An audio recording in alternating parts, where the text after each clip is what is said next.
Karamihan sa atin talaga, hindi isip una ang gumagalaw sa atin when provoked, 'pag na-trigger tayo, 'di ba?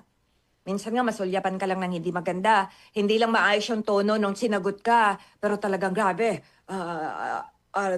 re-react ka na, right?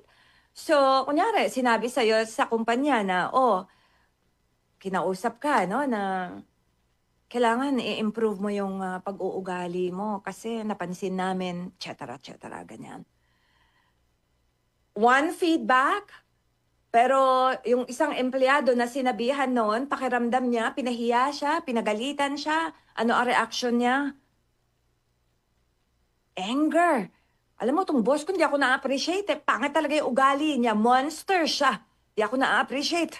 Ayoko na, magre-resign na lang ako. Pero yung isa, sabi niya, "Huh,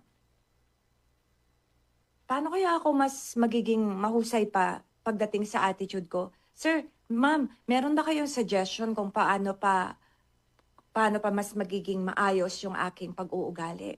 Bigyan niyo nga ako ng halimbawa pa." So the first one felt attacked, pero yung pangalawa felt challenged, felt curious, 'di ba? Naging curious siya.